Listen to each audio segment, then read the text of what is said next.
Grafting বেগুনের চারা লাগানোর পর কি কি পরিচর্যা করবেন এবং কোন পরিচর্যা করার মাধ্যমে গাছের গ্রোথ এতটা সুন্দর হবে, চলুন আজকের ভিডিওতে জেনে নিই ডাইরেক্ট কৃষকের সাথে কথা বলে। অর্থাৎ এই চারাটা কতদিন লাগানো হয়েছে, উনি কি কি পরিচর্যা করেছেন বা যাবতীয় তথ্য, কতদিন ছাড়া জল দিচ্ছেন, কি পরিমাণে সার দিয়েছেন, সব কিছু জানাবো আজকের ভিডিওতে।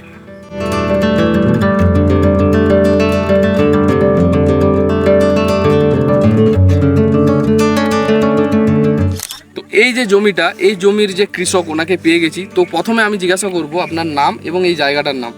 আমার নাম পরিমল কোটাল। নমস্কার। আমার এই গ্রাম হচ্ছে শিমুলিয়া, পোস্ট নোয়ারি, জেলা পশ্চিম মেদিনীপুর। আচ্ছা, এই যে গাছটা লাগিয়েছেন গ্রাফটিং বেগুনের, এটা তো ভিয়েনার 212 ভ্যারাইটি। ভিয়েনার 212। আর এই চারাটা মানে লাগানো হয়েছে কতদিন? 30 দিন হচ্ছে বয়স। 30 দিন। তো 30 দিনে যে গাছটার গ্রোথ দেখছি, খুব সুন্দর, এত সুন্দর যে গাছের গ্রোথ হয়েছে, এটা সত্যি মানে ভালো লাগছে দেখে। এবং অসংখ্য সাইড ব্রাঞ্চ বেরিয়েছে। এই যে একটা মেন গোড়া, সেটার থেকে সাইড ব্রাঞ্চ কিন্তু প্রচুর বেরিয়েছে। তো কি কি ট্রিটমেন্ট করেছেন আজ পর্যন্ত, মানে 30 দিনের যে গাছের বয়স, সেই বয়সের মধ্যে কি কি ট্রিটমেন্ট করেছেন যদি একটু দর্শকদের বলেন, তাহলে সকলের সুবিধা হয় আর কি। ফার্স্ট টাইম লাগানোর পরে ডেঞ্চিং করা হয়েছিল। ডেঞ্চিং কি কি দিয়ে করা হয়েছিল? এটা দেওয়া হয়েছিল ওই সিড প্লাস দেওয়া ছিল। সিড প্লাস মানে যেটা শেকড়ের ওষুধ। শেকড়ের ওষুধ। আর ওর সাথে ওই ঘাসার একটা কি দেওয়া ছিল, রিডোমিল গোল্ড। রিডোমিল গোল্ড দেওয়া ছিল।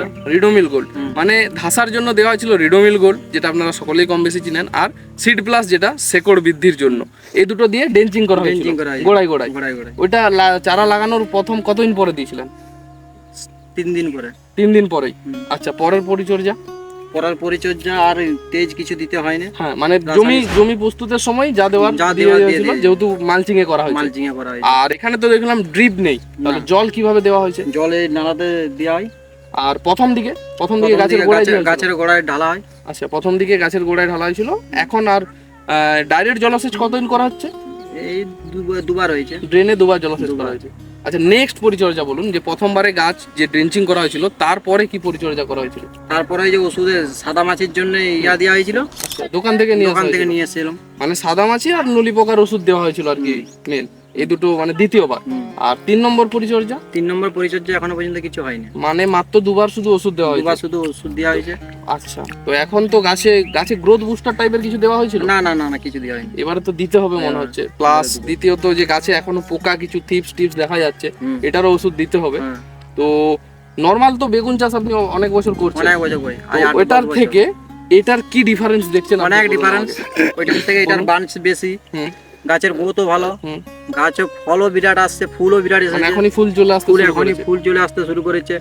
আবার এই সব থেকে বড় প্রবলেম হয় একটাই, গাছ হলুদ হয়ে যায়।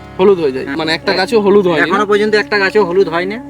প্লাস এটা তো উইল্ড রেজিস্ট্যান্স বলেই রেখেছে যে ঢলে পড়া রোগ তো আসবে না।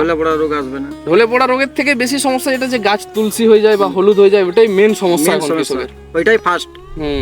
আর একটা কথা জিজ্ঞাসা করা হয়নি যে এই ডিসটেন্সটা কি রাখা হয়েছে, মানে এই যে এক বেড থেকে অপর বেডের ডিসটেন্স আর এক চারা থেকে অপর চারার ডিসটেন্স। এই বেডের ডিসটেন্স আছে 5 ফুট। 5 ফুট। আর এটা আছে 3 ফুট। মানে একটা চারা থেকে একটা চারা 3 ফুট। আচ্ছা, আর কি কি পরিচর্যা করা হয়েছে এর মধ্যে? আর পরিচর্যা কিছু করা হয়নি। আর ঘাস একটু বেশি হয়ে গেছে। এই যে ঘাস দেখতে পাচ্ছি, ঘাসগুলোতে এবারে নিষ্কাশন করতে হবে। এই যে করব, 2-1 দিনের ভিতরেই করব। আচ্ছা।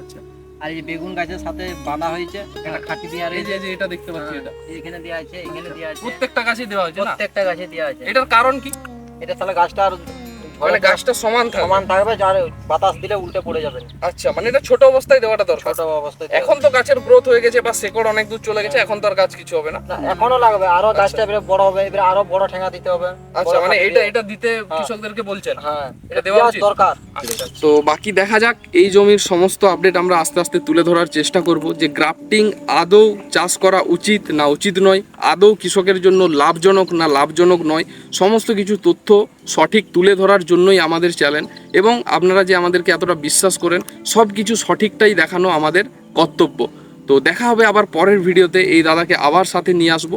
গাছটা আরও কিছুদিন হোক, যখন গাছে ফুলজালি ব্যাপক পরিমাণে আসবে, তখন আবার কি কি পরিচর্যা করেছেন এবং গাছের কন্ডিশন কেমন আছে, সব কিছু আমরা তুলে ধরার চেষ্টা করব। ধন্যবাদ আমাদের ভিডিওতে আসার জন্য। ভালো থাকবেন।